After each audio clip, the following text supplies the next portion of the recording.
Hello guys, Shubham here. So there are a whole lot of ROMs which gives and promises a better performance, better stability and also gaming performance too. But what it would be like to get such a ROM which can be used as a daily driver and stable and smooth. So today we are talking about such ROM which is called as AOSP Extended of version 8.0. So without any further ado, let's get into this video.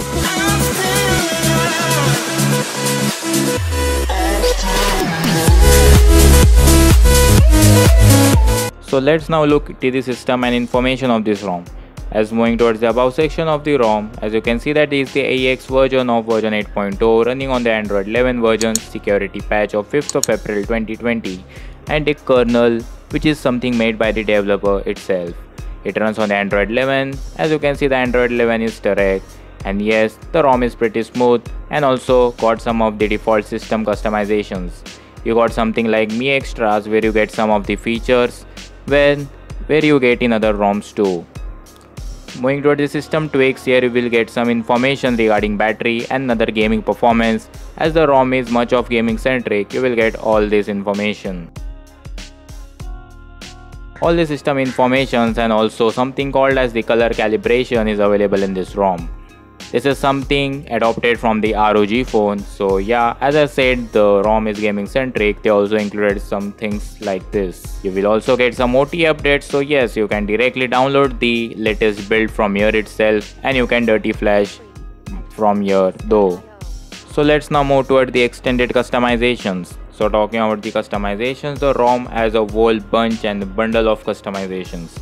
Moving towards the customizations, in the system you will get the battery settings where you can adjust various battery settings, carrier label and all the other customizations you previously used to get in AOSP extended custom ROM and all the other ROMs which are famous for customizations.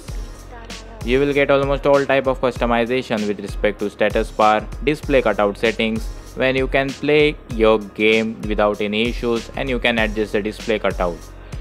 Everything and every option works superbly fine and there are no issues in it. Basically this build got a whole lot of customizations if you consider. You can customize all of the other stuff such as showing AX logo in the status bar and all the other things. Moving further, you will get some notification customizations where you can vibrate on connect, vibrate on call disconnect and all such settings regarding to calls you can do, quick settings and all the other settings which you get almost in all the generic ROMs. Quick settings panels and other settings with respect to navigation bar where you can set default navigation bar which is the 3-button navigation. They have removed the 2-button navigation and now 3-button and a gesture navigation are the only 2 options available right now. Moving towards the lock screen settings, you will get some few lock screen UI customizations and also you will get to change some colors of it too. Moving towards the battery settings, you can change the battery light, set battery light on blink, customization where you can set the theme whichever you want. Right now I have kept the dark theme.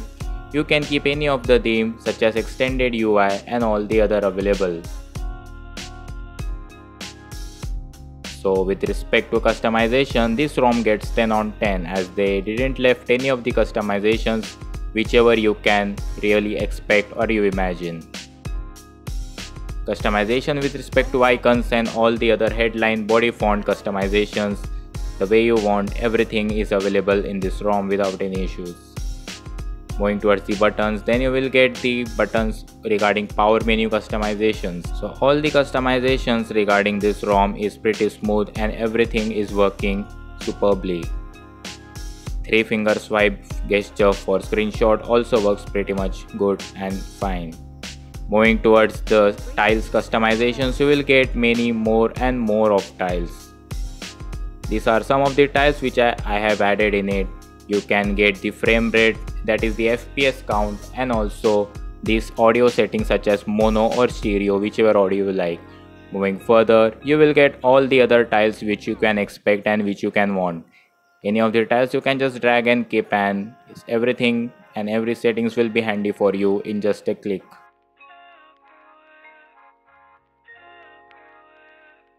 Moving towards the generic customizations of Android 11, then select The content from the taskbar works fine, and you can select the text itself, and also screenshot works fine. So all these options works pretty smooth and stable in this ROM. So let's now move towards the gaming performance, as this is one of the noticeable features in this ROM. Moving to the gaming performance, as usual you can just turn on or off the gaming mode as per your choice. All the other settings such as the ringer and all the other customizations are present, but there is something called as Apex mode.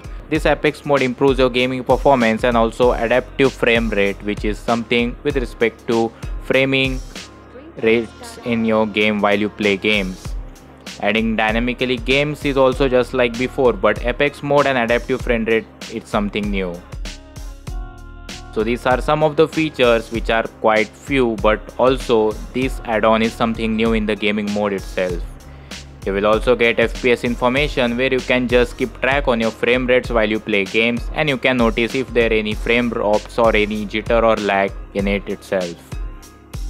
So I just played COD Mobile on this ROM, and you can see that the performance is pretty smooth and stable. I rarely faced any jitter or lag in the entire gameplay, and it just works smooth and super fine. Not much of the battery drain I also found in this ROM, and yes, gaming performance is pretty dope, cool, and the experience was super cool. So now let's talk about the safety net check. So safety net check you will get out of the box itself, which is passed, and you will get all the banking apps working superbly fine in this ROM, such as PhonePe, Paytm, Google Pay. So regarding safety net check and CTS, it gets bypassed out of the box itself, and you will get all the other banking applications work seamlessly and without any issues, and you will get every banking applications working superbly fine. So let's now talk about the battery performance in this ROM. Talking about the battery performance, then no matter the gaming performance has been improved or whatever, it gave about 7 to 8 hours of screen on time. You will get uncompromised battery life and performance, and you will not find any of the issues, and you will not complain that the battery life is less than other ROMs. So now let's talk about the direct sound enhancer and camera. Moving toward the sound settings in advance, you will get direct sound enhancer in the ROM itself, where you can customize the sound, and as everyone knows, direct sound enhance works pretty smooth. Talking about the camera, then this is the Gcam 8.2 which I have installed from the external source, and yes, this Gcam works superbly fine and stable. You will also get 4K video in it, and that works pretty smooth and with a 4K quality of 60 FPS. Talking about the another camera in this ROM, then by default you will get some generic camera app which you get in almost all the ROMs. So even this camera apps work fine, but it's almost zero features. So you can just download the Gcam 8.2 APK and flash and install the APK, and you will get the Gcam 8.2 installed. Face unlock, which is the IR face unlock, which works pretty smooth, and also the fingerprint unlock, which works smoothly without any issues. So now let's jump to the conclusion. So talking about this ROM in a nutshell, then this is one of the stablest ROM I have ever used, with all the functions working, also with all the Android 11 features working, with add-ons customization and such improved gaming mode. When I was using this ROM, I used this ROM for almost more than 2 weeks, and I almost got feeling of this stable Resurrection Remix build. This ROM can replace the Resurrection Remix ROM itself in terms of customization, stability and gaming performance, and yes, we can surely say that the AOSP extended build is getting improved day by day. So must consider to flash this ROM, and as is for now, that's it for this video guys. If you like this video, must make sure to hit that like button and also subscribe this channel for more such content upcoming. You can comment any of the queries in the comment box itself, and I will answer all of them. So that's it for this. Signing off, and see you again in the next one. Until then, goodbye and happy flashing.